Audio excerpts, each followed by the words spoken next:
자, 안녕하세요. 영화는 꺼다놓은 보리자루 마냥 갖다 놓고 지랄하는 방송, 전문성과의 거리두기를 지향하는 방송, 소소한 지적 허용을 채굴 하는 방송, 어디 영점, 어디서 영화는 좀 봤니? 자, 진행, 연출, 기타 등등을 맡고 있는 빌바오입니다. 오늘은 42번째 시간 서치2를 다루도록. 일단 짧은 평 먼저 해볼게요. 계속해서 국면이 전환되면서 긴장감을 늦추지 않고 바라보는 재미가 있는 그런 영화였다고 생각을 하고요. 2시간이 정말 쏙 지나가는 정말 잘 만든 오락 영화라는 생각을 했습니다.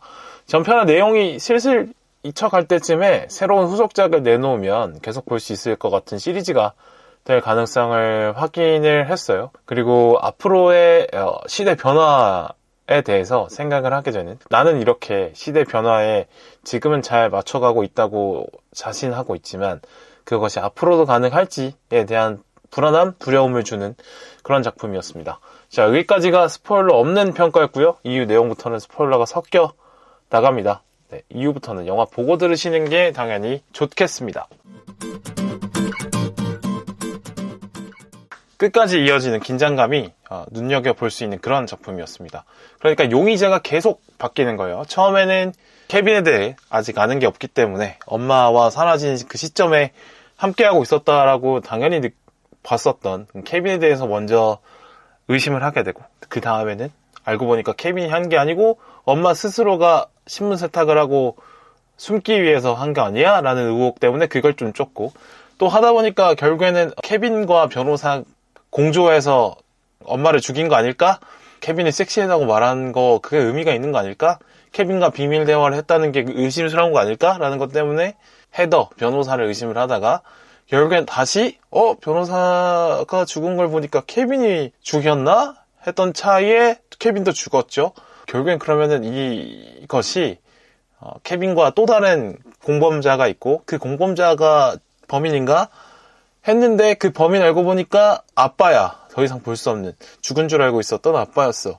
아, 그래서 엄마가 정체를 숨기고 LA로 이사와서 살고 있었구나 를 알게 되는, 그러니까 계속 용의자를 바꿔가면서 용의자가 바뀌는 그 순간, 그 사이마다 집중해야 되는 포인트가 달라지고 국면이 바뀌면서 계속 영화를 보게 만드는 그런 재미를 갖고 있는 그런 영화라고 생각을 합니다. 계속해서 증거를 찾아가는 것, 그리고 그 증거가 가리키는 범인이 계속 바뀌어가는데 그 증거를 찾아가는 과정이 전문가의 영역에서 컴퓨터를 알아야 할 수 있는 게 아니라 그냥 비밀번호 잘 추적하고 숨겨져 있는 힌트를 생각해보는, 뭐 인터넷 기록 보고 위치 추적 기록하고 구글 맵 보고 구글 지도 있는, 그러니까 모두가 사용할 수 있는, 뭐 일반 사용자에게 다 열려있는 기능만으로 모든 걸 추적을 할 수 있었다라는 걸 보여주죠.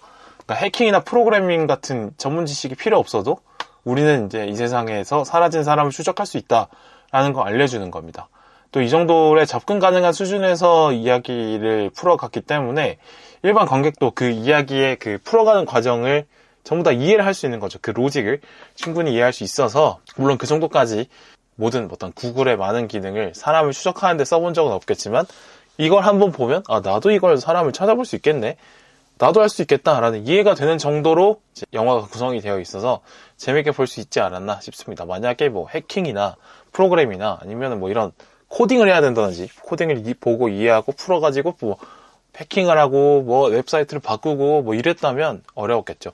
그러나 그냥 클릭으로 몇 번의 타이핑으로 할 수 있는 것들 정도로 사건을 풀어갔다는 게 적절하게 어렵지 않은 수준에서 적절한 난이도로 미션을 수행했던 게 관객의 입장에서는 재밌게 볼만했다고 생각을 합니다. 또 재밌게 본 점은 디스플레이 위로 보여지는 영상으로 거의 모든 장면을 채워요. 뭐 데스크탑에 연결된 핸드폰, 뭐 태블릿, 스마트워치, 그런 직접 촬영을 한 게 아니라 화면에 보여지는 모든 그 장면만으로 웹서핑하는 것, 뭐 핸드폰 하는 것, 영상통화하는 것, 구글 맵 보는 것, 이런 것들 실제 세계를 찍어내지 않아도 이미 이 세상에 많은 카메라가 곳곳에 존재하기 때문에 그걸 활용해서 영화의 화면을 구성해냈다는 게 아주 재밌는 부분이죠. 물론 서치1에서도 그렇게 했었고요. 정말 끝에 몇 장면 빼고는 리얼 월드를 찍는 장면은 거의 없습니다. 이런 게 아주 신기한 부분이고, 이것도 역시나 시사점을 갖고 있는 것 같아요. 우리 모든 것에 찍히고 있고, 모든 것에 우리는 흔적을 남기고 있고, 그 흔적들이 파일로 남겨지고 있고, 또 그것이 누구나 접근 가능한 상태, 의지만 있다면 접근 가능한 상태에 놓여져 있다는 걸 또 경고하는 것 같은 그런 것도 재밌게 볼 수 있는 부분이었어요. 그리고 진실은 이제 진짜 중요하지 않구나를 알게 됐습니다. 그러니까 진실을 둘러싼 정황 때문에 사실 우리가 진실인 걸 아는 거지 실제 진실을 목격하지 못하잖아요. 왜냐면 진실은 이제 지나가 버린 과거고 그 이 세상 모두 다 과거로 향해는 갈 수 없으니까 과거를 추적해서 만들어낸 여러 가지 정황들이 가리키는 것이 진실이구나 이렇게 간접적으로 사실 깨닫는 거지 실제 진실을 목격하지 못하죠. 그렇다고 하면 정황들을 손쉽게 조작을 해버리면 진실도 다르게 가리킬 수 있겠구나 라는 거를 알 수 있는 세상보다 위험하구나를 알 수 있는 그런 영화였습니다. 진실에 대한 접근은 사실 직접 눈으로 보는 게 아니고 타인의 눈, 타인의 기계를 통한 뭐 정보, 타인의 말 이런 걸로 확인이 되니까요. 뭐 엄마가 자작극이라는 게 사실처럼 보이는 그 장면, 뭐 이런데 세금을 쓰니 아깝다는 여론이 형성된 그 장면들을 보여주면서 진실은 정황에 따라서 만들어지는 거고 그 정황이 조작되면 진실도 바뀔 수 있음을 정확하게 경고하는 그런 영화였다고 보고요. 자, 오프라인의 나와 온라인의 나가 이제는 누가 본질이고 누가 우위고 누가 먼저고를 알 수 없게 되는 이 세상에 우리는 살고 있다라는 걸 영화를 통해서 많이 볼 수 있었습니다. 그러니까 이 온라인의 많은 기능들을 잘 사용하는 사람에게는 오프라인에 전혀 나서지 않아도 생활이 가능할 것 같다고 생각이 들었어요. 이미 이제 뭐 재택근무 하시고 뭐 식사는 배달로 하고 이러면 사실 밖에 나가지 않아도 생활이 가능하다는 걸 우리는 코로나 시대를 살면서 깨닫긴 했죠. 제가 지난 폰 떨 때 에피소드에서는 그래도 오프라인이 중요하다. 사람은 그래도 눈빛을 마주보고 스킨십을 해야 되고 표정을 읽어야 되고 그 말의 미묘한 그 뉘앙스를 알아야 되고 그렇게 우리는 소통을 하는 게 인간이다. 우리는 앞으로도 그래야 된다.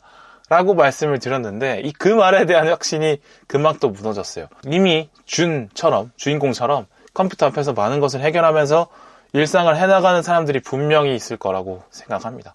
그리고 이 영화가 새로운 스릴러 장르를 확실히 열어낸 것 같아요. 근데 온라인의 영향력이 커지면서 온라인에서 인격살인을 당하면 오프라인에서도 활성할 수 없게 되는 공포를 충분히 시각해서 잘 보여줬습니다. 연예인들만 인터넷상의 여론이 댓글들이 너무 안 좋으면 그것에 스트레스를 받고 뭐 스스로 활동폭을 줄이거나 어떻게 하면 뭐 정말 극단적인 선택까지 가기도 하는 그런 사건들이 이제 정말 유명인한테만 벌어지는 것이 아니라 지금 세상에서는 평범하게 살아간다고 믿고 있는 모든 사람에게 그런 온라인에서의 인격살인이 가능해졌구나를 알게 됐습니다. 정말 위험한 것 같아요. 뭐 기존의 사실 스릴러 장르들이 진짜 살인마, 유령 같은 존재, 그것이 내 눈앞에서 보일까봐, 그리고 실제로 나를 죽일까봐 이런 두려운 감정을 자극했다고 하면 온라인 스릴러라고 정하면 될까요?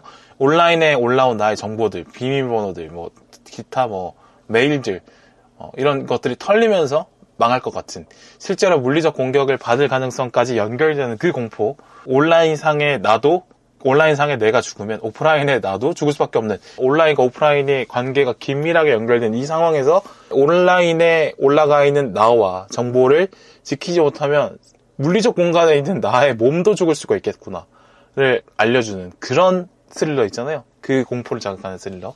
새로운 장르라고도 봐도 될 것 같습니다. 자, 서치1에서는 동양인 가정을 주인공으로 삼았고 서치2에서는 히스패닉, 흑인을 주인공으로 삼았죠.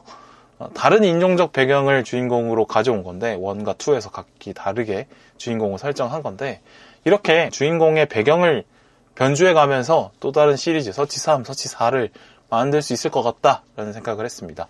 콜롬비아인을 주인공의 엄마로 가져오면서 물리적 공간으로 나서서 문제를 해결하기 더 어렵게 만든 것 같아요. 18살의 어린아이가 스스로 콜롬비아에 가서 문제를 해결하는 건 상당히 어려운 일이잖아요. 온라인에서 해결할 수 있는 것을 최대한 활용하도록 환경이 설정이 된 거죠. 온라인에 더 기대도록 만든 설정인 것 같고, 그래서 서치1보다 서치2가 더 미션 난이도가 스스로 높인 것 같아요. 그래도 서치1의 주인공은 동양인 남성이었기 때문에 실제적으로 뭐 차를 타고 움직이면서 사건을 해결하기도 할 수 있는 부분인데, 그런데 서치2의 주인공은 흑백 혼혈 여자아이 18살밖에 안 되기 때문에 좀 더 온라인에서 많은 거를 해내야 사건을 풀 수 있는, 더군다나 엄마는 콜롬비아에 간 걸로 생각하게 되는, 콜롬비아에서 직접 가지 않고 콜롬비아의 상황을 알아야 되는, 이렇게 미션을 서치 1보다 서치 2를 좀 높여서 그렇게 변주를 준 거라고 생각을 합니다. 서치 3이 만약에 나온다고 하면 좀 더 사회적으로 소수자에 속한 사람이 위기에 닥쳤을 때 온라인이나 컴퓨터나 스마트기기 활용 능력을 통해서 어떻게 문제를 해결해 나갈지 보여주면 될 것 같아요. 뭐 당연히 서치 1보다는 서치 2가 좀 어려워야 되겠고 서치 2보다는 서치 3가 더 어려워야 시리즈를 전부 다 보는 사람에게 의미가 있겠죠. 왜 인종적 소수자, 사회적 소수자를 주인공으로 해야 될 것 같은 이유를 생각해 보니까 이미 기존의 문제 해결 방법들이 사실 모두에게 적극적으로 같은 수준으로 적용이 될 것 같지 않은 그런 느낌? 이런 경찰력이나 뭐 수사력이나 FBI의 능력 이런 것들이 사실상 좀 더 권력에 가까운 사회 집단에 속한 사람이 피해자라고 하면 좀 더 적극적으로 많은 인력을 투입해서 사건을 빨리 해결했을 것 같은데 이상하게 이 영화에서는 뭔가 사실상 FBI가 아무것도 안 하는 것 같은 느낌을 주고 담당 직원이 또 동양계여서 실제적인 권한을 많이 행사를 못하는 것 같기도 하고 해결력도 떨어지는 것 같은 그러니까 인정적인 소수자나 사회적인 소수자들은 기존의 제도를 활용하는 것보다 기존의 제도가 스스로 소수자들에게 호의적이지 않을 수 있고 적극적이지 않을 수 있기 때문에 기존의 제도에 의존하지 않고 온라인에서 문제를 해결하는 게 좀 더 효과적으로 느끼게 만들어 놓는 것 같습니다. 그래서 일부러 주인공 설정을 소수자로 설정을 해서 좀 더 온라인에 절박하게 매달릴 수 있도록 하는 것 같아요. 네. 만약에 주인공이 뭐 백인 남자였다거나 뭐 백인 가정이었다고 하면 왠지 뭔가 좀 더 그냥 경찰이나 FBI의 수사력의 기대도 해결될 것 같은 느낌이 더 드는 거죠. 미국에서 수많은 인종 문제들이 있고 행정력 같은 것은 대부분 이제 미국 백인에게 호의적이다라는 사실은 뭐 많은 보도를 통해서 알려져 있긴 하니까요. 그런 거를 좀 자극하는 그런 거 아닐까 생각합니다. 한 것이 영화 겟아웃을 보면 충분히 공포스럽고 막 소름 끼치는 장면들이 많지만은 그걸 흑인들만이 더 느끼는 코드들이 있다고 하잖아요. 이런 어떤 인종적인 코드, 그러니까 인종에 따라 느끼는 이 사회 제도가 나에 대해서 얼마나 호의적인지가 조금 다르게 느껴지는 그런 차별을 그 영화 스토리에 담은 것 같아요. 물론 뭐 한국에서 나고 자란 저는 100% 이해를 못하겠지만 인종적인 차별 대우를 건드리는 코드도 분명히 녹아있는 영화일 것 같습니다.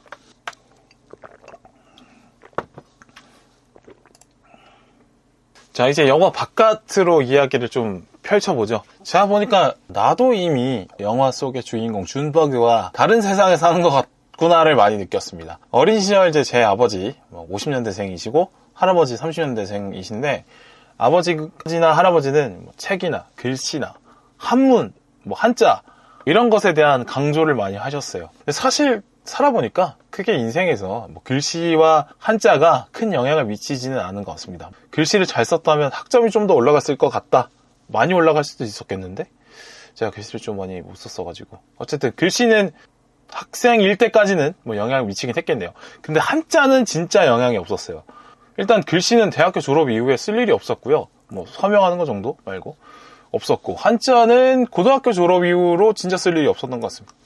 그러니까 한자는 사실 뭐 보고 읽을 줄 아는 한자도 진짜 많이 없고 쓰는 거는 더더욱이나 모르는데 그냥 한자어를 많이 보고 한자어의 쓰임을 보고 글자 하나하나의 의미를 파악하면서 한자를 몰라도 한자어는 읽을 수 있으니까 뭐 예를 들어서 뭐 전자라고 하면 전기, 전자, 전구 이렇게 조합으로 나오면 저 전자는 전기를 뜻을 가지는 전자구나 이런 식으로 추측을 하고 뭐 전염, 전달, 전이, 전환 뭐 이런 것에 나오는 전자는 이거 뭐 바뀌다 뜻인가? 옮기다 뜻인가? 수많은 한자들을 보고 느끼면서 제 나름대로 데이터를 내서 그걸로 추측을 해서 굳이 한자어의 진짜 한자를 몰라도 한자어를 사용하는 데는 문제가 없었던 거죠. 한자나 글씨를 잘 쓰는 것 이런 거는 크게 의미가 없었던 겁니다. 어른들은 그걸 강조하면서 저를 키우셨죠. 할아버지나 아버지 시대에서는 글씨와 한자가 중요하셨겠죠.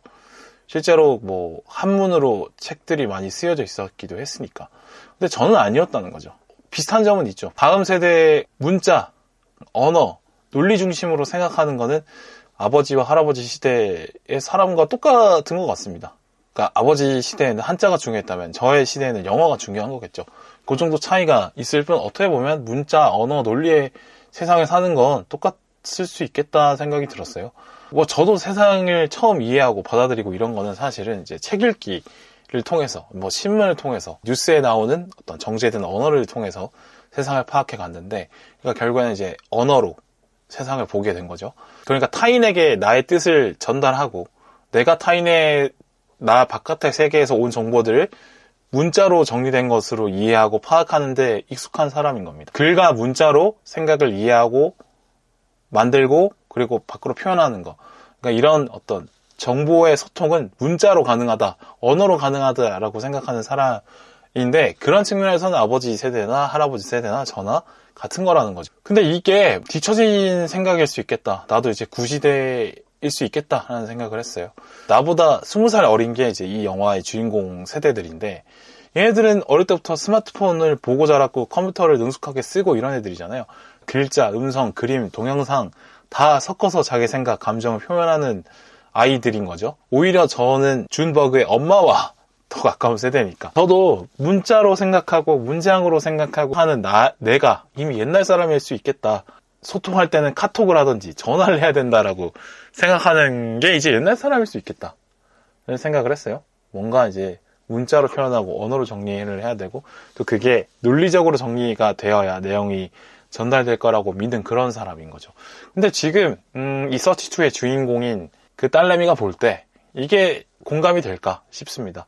이들은 사실 문자도 쓰고, 근데 그 문자를 사용할 때도 그 어법을 다 무시하고 그냥 가장 뜻만 알아볼 수 있을 정도로의 형식만 남기고 다 형식을 파괴해버리고 그렇게 쓰고, 또 뭐 이모티콘을 쓰고 사진을 쓰고 짤을 쓰고 동영상을 찍고 이모티콘을 쓰고 이렇게 다양한 수단으로 소통을 하고 있는데, 이 다양한 수단이 사실 하나의 논리로 정리가 될까는 생각이 들어요. 그러니까 저처럼 이제 글로 생각하고 말로 말하고 이런 걸 배운 세대는 하나의 문장으로 쭉 정리가 돼야 전달이 된다 이런 식으로 배워왔는데, 글과 사진과 언어와 동영상, 그림, 이모티콘이 하나의 논리로 정리될 것 같지 않아요. 그냥 보내버리면 받는 사람이 알아서 알아듣고 받는 그런 거 아닐까요? 그런 생각을 많이 했습니다. 예전에는 누군가 길을 알려주려고 하면 이렇게 얘기를 했겠죠. 왕십리 6번 출구 나와가지고 좀 걷다 보면 부동산이 보여. 그걸 끼고 오른쪽으로 돌아.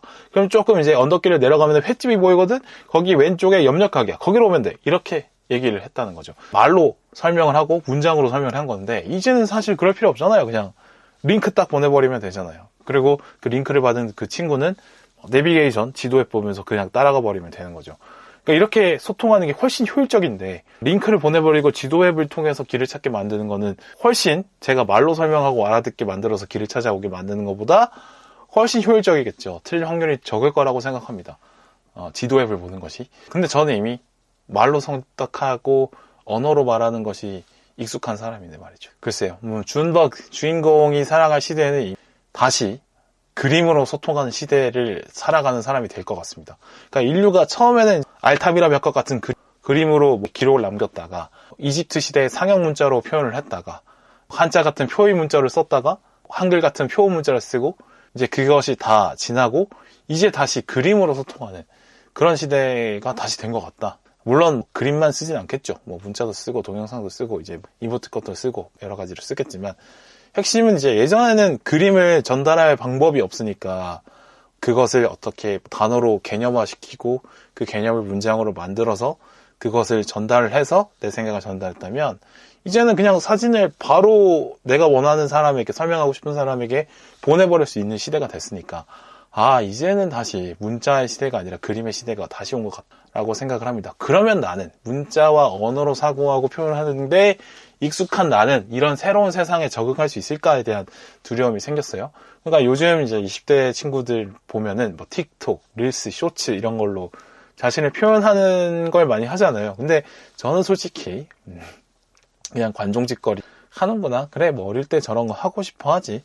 저런 거 남들 친구들도 하면 자기도 하려고 생각을 하겠지. 그래, 뭐 나도 뭐 싸이월드, 뭐 페이스북 이런 거 많이 했었으니까 그런 거겠지 정도로 생각을 했는데, 아니다. 이거를 단순히 그냥 싸이월드와 틱톡의 차이로 볼 게 아니라, 그냥 얘들은 온라인 속에 자기 자신의 모습을 꺼내고 표현하는 것이 오프라인에서 자신을 표현하고 꺼내는 것 그 이상으로 더 중요하게 생각하는 시대일 수 있겠다라는 생각을 했습니다. 그걸 제가 여태까지 몰랐던 거죠. 그러니까 제가 사회화가 많이 돼서 사람들이 만날 때 예의를 갖춰서 인사를 하고 몸의 태도, 말 같은 걸 다듬는 걸 중요하다고 생각하는 것처럼 그들은 이제 온라인에 스스로를 어떻게 꾸며서 보여준 어떤 이미지로 자신을 표현할 것인지가 제가 오프라인에서 예의를 지키는 것을 중요하게 생각하는 것만큼 중요하게 생각을 할 것 같다는 거죠. 제가 약속을 나갈 때 옷차림을 뭘 할지 고민하고 머리를 멋있게 다듬고 나가는 것처럼 이 친구들에게는 20대, 10대 친구들에게는 자신의 인스타그램에 어떤 걸 올릴 것인가가 되게 더 중요한 개념입니다. 내가 생각하는 그 정도보다 훨씬 중요하게 생각하겠구나. 그런 세상을 살아왔구나, 얘네들한테는. 그렇게 보이겠구나. 그런 걸 좀 깨달았고요. 또 하나 느끼는 것이 사람을 거치지 않고 문제를 해결하는 것에 대해 이제 적응을 해야 될 것 같다라고 생각을 했어요. 준버그의 해결 방식은 사실상 기존의 제도를 무시하는 것이었죠. 기존의 절차, 문서를 대사관에 보내고 대사관이 또 이거를 FBI에 보내고 FBI가 문서를 접수해서 이걸 또 공식적인 절차를 통해서 수사 협조를 하고 이런 식의 방법이 이 영화에서만큼은 상당히 뒤처지고 느리고 비효율적이었어요. 그 대신에 준버그는 이런 기존의 제도, 사람을 거쳐야 되는, 그러니까 일라이저 팍의 답변을 기다리는 것보다는 불법적이긴 하지만 스스로 문제를 해결했던 거죠. 근데 그게 결국에는 해답을 찾아준 거고요. 실질적으로 이제는 어떤 인간의 능력, 역할, 그 사람의 어떤 공식적인 직분 이런 것에 기대는 것이 아니라 그냥 내가 스스로 인터넷, 컴퓨터, 위치 정보, CCTV 이런 거를 수집해 나가는 걸로 그냥 문제를 해결할 수도 있구나. 공식적인 제도는 늦구나를 영화가 많이 보여줬다고 생각을 합니다. 그러니까 인간을 사용하는 능력이 이제는 좀 사실상 제한적으로만 사용하면 되는 거죠. 그냥 내가 직접 못하는 정도의 수준만 그 콜롬비아에서 파트타임 잡을 하는 하비에르를 앱으로 고용해서 그 사람한테 이것만 딱딱 해주세요. 그리고 이 사람이 이거 해보니까 이렇더라 라는 정보만 받고 이제 이 사람의 하비에르의 어떤 판단이나 직감 같은 건 사실 필요하지 않잖아요. 들을 이유도 없고요. 상당히 파편화시켜서 그 사람의 능력만 이용을 하면 되는 건데 예전 같았으면 어떤 사람을 고용하면 그 사람이 알아서 그 사람 스스로 판단하게 하고 그 사람이 어떤 해결 방법을 찾아서 그 사람이 직접 움직이고 그걸 해답을 가져오는 거였잖아요. 목표만 쥐어주고 거기에 대한 어떤 돈을 지급한다는 계약이 성립이 되면 그 나머지 구체적인 내용은 그 사람의 판단에 맡기는 거였는데 이제는 그 판단도 할 필요가 없는 거죠. 그 사람의 판단은 이제 중요하지 않은 거예요. 그냥 내가 원하는 실행 방법까지 직접 지정해서 이거 해서 목표는 이거고 이런 방법에서 이렇게 해주세요.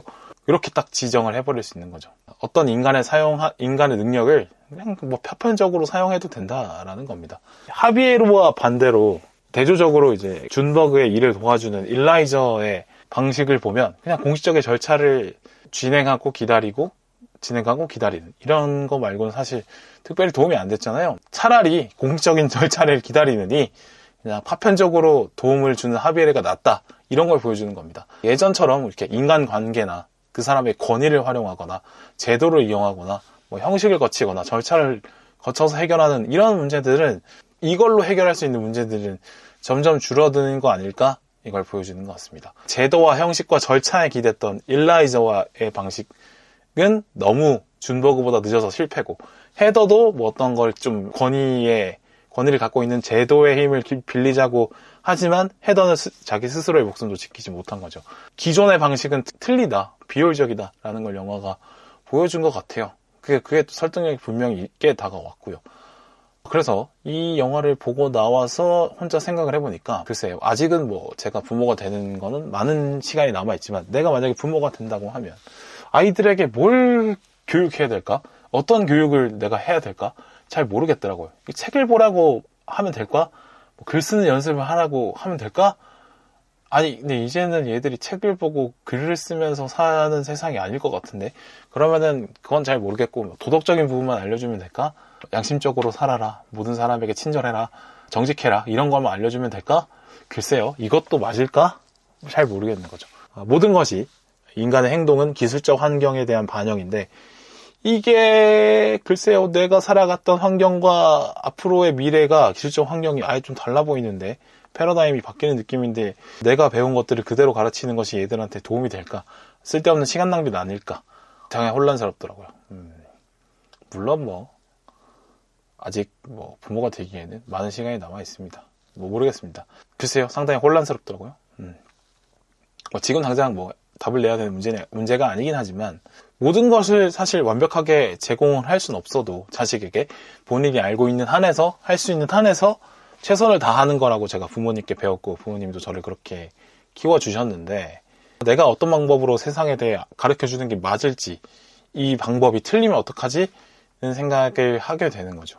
그러니까 한자를 강조했던 아버지의 가르침이 틀리는 것처럼, 내가 어떤 거에 어떤 후대 세대에게 뭘 중요하다고 말하는 것이 의미가 있느냐, 쓸데없는 정보만 주는 게 아닐까는 생각을 하게 됐습니다.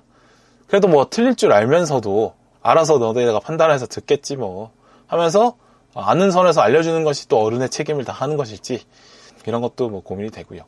아니면 고대 그리스 시대부터 지금의 2023년까지 시대를 관통하는 가르침 같은 게 있었는지, 그런 게 있는지, 그 가르침이 앞으로도 통할 것 같은지, 그걸 고민해서 그것만 가르쳐주면 될 건지, 이것도 잘 모르겠고요. 그래서 상당히 혼란스러움을 많이 느끼는, 그런 혼란스러움을 주는 그런 영화였다라고 생각을 했습니다. 자, 마지막으로 키오스크 얘기를 해볼 텐데, 저에게는 사실 키오스크가 편합니다.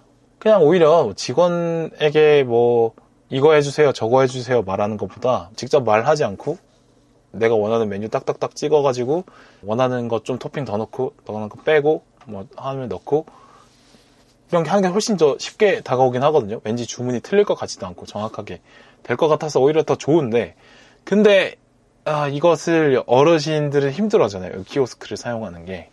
어르신들이 살아왔던 세상에서는 전혀 없던 방법으로 정보를 주고받고 있는 거니까. 지금의 세대의 어르신, 지금 시대의 어르신들이 키오스크에 어려움을 겪는 것처럼, 저도 나중에 나이를 먹어서 어떤 기계일지 모르겠지만 그 기계를 이해하고 사용하는데 어려움을 겪겠구나 는 걸 좀 알았어요. 그래서 또 두려움이 느껴졌고, 한편으로는 지금도 키오스크 앞에서 어려워하는 어르신들도 젊은 시절에는 자신보다 더 어르신 세대에게 새로운 시대를 알려주는, 전화 거는 법을 알려줬었던 그런 세대였을 거라는 게, 그랬었겠죠? 그분들도 그렇게 했구나. 그래서 앞으로의 미래가 혼란스럽고 약간의 두려워졌다라는 걸 다시 한번 느끼게 되는 그런 영화였어요. 주저리 열심히 떠들어봤고, 자, 이번 편은 여기까지 하도록 하겠습니다. 다음 영화에 또 찾아오도록 하겠습니다. 감사합니다.